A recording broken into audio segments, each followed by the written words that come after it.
I cannot wait to step into the octagon against Islam Makhachev and beat him, because there will be no doubt that I have done it against the best. To be the best, you have to beat the best. And my next opponent right now is regarded by everyone in the world as the #1 ranked pound-for-pound fighter on the planet. Make no excuses. There will be no doubt. After the fight, I just want it to be known that Ian Machado Garry is great. I love the compelling nature of what you're telling us, but can I take you back to further in the process? Take me wherever you want to go. Well, I'm interested in that period where you engage in what could defeat me, what are the things that could kill me here, and I'm interested in how you manage that process, because that must evoke emotions of sort of wariness, fear, maybe a little bit of hesitancy, frustration. So trying to unlock the keys to solve what I believe to be his kryptonite as such. But they're uncomfortable emotions, and I'm interested in how you handle that process to get to where you are now, where you've got this compelling confidence that you know you have the keys to the puzzle. The life I live is ruthless. The sport I'm in takes no prisoners. Like, it's a bloody, beautiful, violent sport. Yep. And if you don't come in ready, then you get thrown to the sharks. Like, when the going gets tough, you either swim or you drown. And I feel like putting yourself in a position where you know mentally and physically you have felt that uncomfort gives you the ability to focus. Ian does a very good job of controlling distance. Islam does a better job, I believe, of taking away distance. But you got a training camp, you got some time. Ian Garry, in theory, with that distance, in theory, he's right. If he can learn to keep you at the end of their punches. But I also find end of punches and controlling range to be lazy from guys that are trying to do what I do. I find end of punches, keeping range, I find this to be throwaway terms that fight analysts do. And the reason I say that, Dan Hooker is the only MMA guy I've ever seen that knows how to keep you at the end of punches and use range. And in the world of boxing, I got to go all the way back to the hitman Tommy Hearns. Like in theory, yes, in theory, if you can keep the guy's head out here at the end of your punch and you've got this distance, he can't get in and take you down, in theory. But one guy since 1993 has actually done it, Dan Hooker. One guy in boxing that I've witnessed, Tommy Hitman Hearns, who did most of his best work before I was born. As we all know, he's one of those guys that are at the pinnacle of this sport here. I talk with Javier all the time, and Islam and those guys are always doing great. So they're in great hands. Javier is the one who builds champions. He's a master at what he does. So he's always with those guys. He's always with Islam, and so I know they're in great hands. They're getting exactly what they need as far as the the fighting goes, the training goes, all that. So I see Islam just continuously doing what he's doing, and that's winning impressively.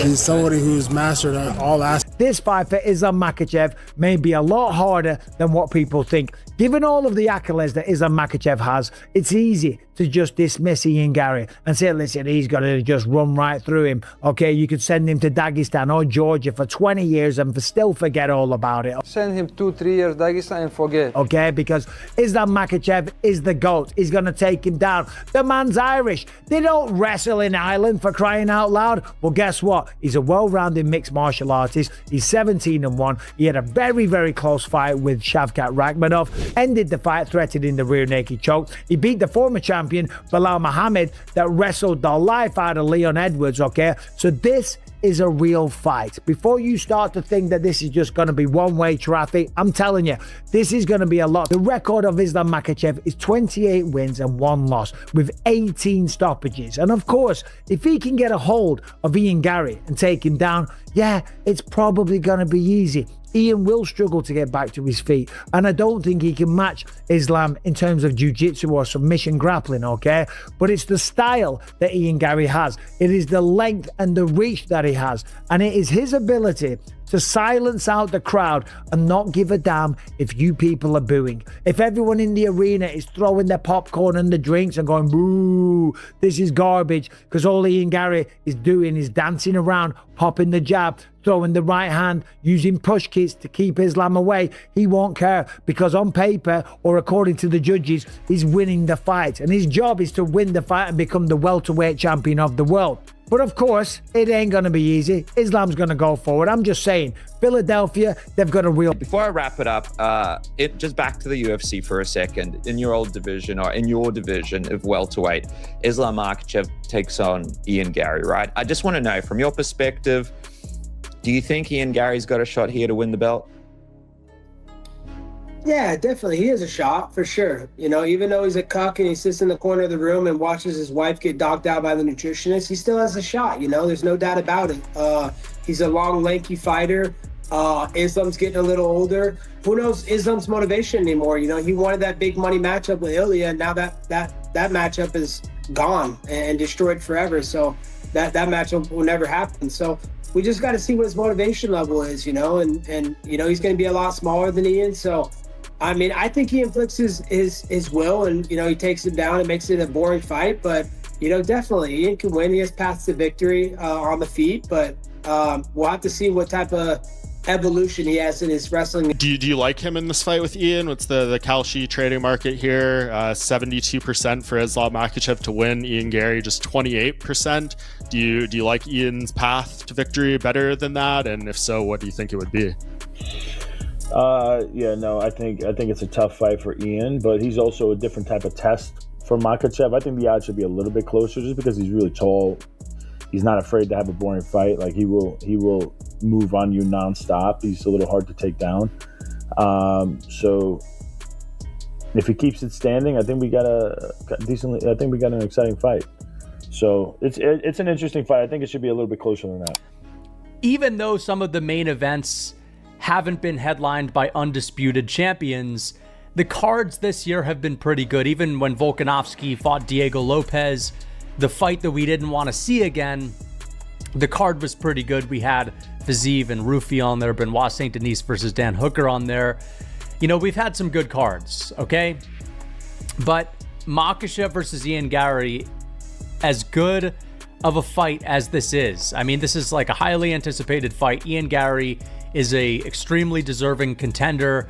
Makhachev, every single time he fights, it could be at this point his last fight. I mean, we don't know how it's going to go, but we know he's not going to stick around for 5 more fights. And also, every time he fights, he's just further solidifying his incredible legacy, which could be the best career of all time.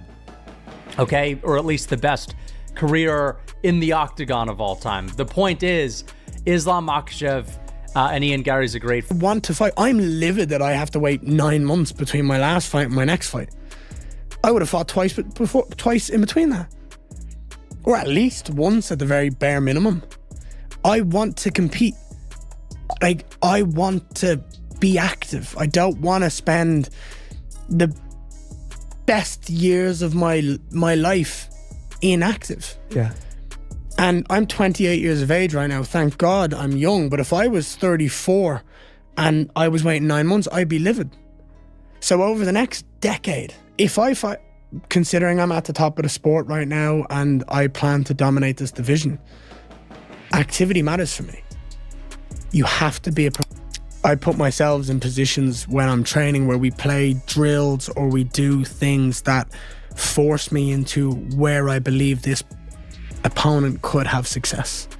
So for example, if I'm fighting a big striker who's sloppy and aggressive, well, I'll probably get people to be sloppy and aggressive and work my defense and feel it and understand it and understand how to move around that and utilize his energy to get out or take advantage of those holds. Yep. And you have to see an opening. You're not going to see it in a fight if you've never prepared for it. I tell you what, when I was fighting MVP, Michael Venom Page has been around the sport a long, long time. I don't know if you guys know about him. He's an English fighter, phenomenally talented on the feet. He makes great fighters look like amateurs. Yep. And it's incredible. It's an incredible talent to have, but it's a very specific skill set that he has. I have watched fight after fight after fight, people just look dazzled. Like they've never, and I retire and my career has unfolded over the next decade. I want it to be abundantly clear that I am one of the most intelligent fighters to ever grace this planet. I have an incredible fight IQ and my eyes see things differently to the rest of the world. That's what separates me from being good and great, but from being great to on a different level. Yep. Is that I can see things. I can look in your eyes and I can see what you're going to do before you do it. And I love that about me because I can literally... What, during the fight? During sparring, during the fight, whatever it is. Obviously, people are unpredictable and people will do things, but when I am in my flow state and I've separated from the world and my body is just moving, I can see your mind. That's why I never take my eyes off your eyes when I fight. I'm locked in, I put my chin down, my chin goes into my chest, my shoulders cover my face, and I look through my eyebrows and I watch your eyes. And I will see your movements through your head because one, I've set you up to do them because my movement is beautiful and majestic. But also, I can see how you're trying to counter these. And then I just pick my shots. And to get into that place, is there a process that you have to go through ahead of the fight? Yeah, I think there is. I think the way I fight again is I focus on, early on in my camp, I focus on the negative elements.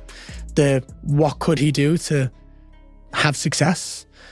I slowly dwindle that out so that I'm having more and more and more and more success. And then it's let the horse run. We often refer to myself as like a racehorse. You have to let the horse.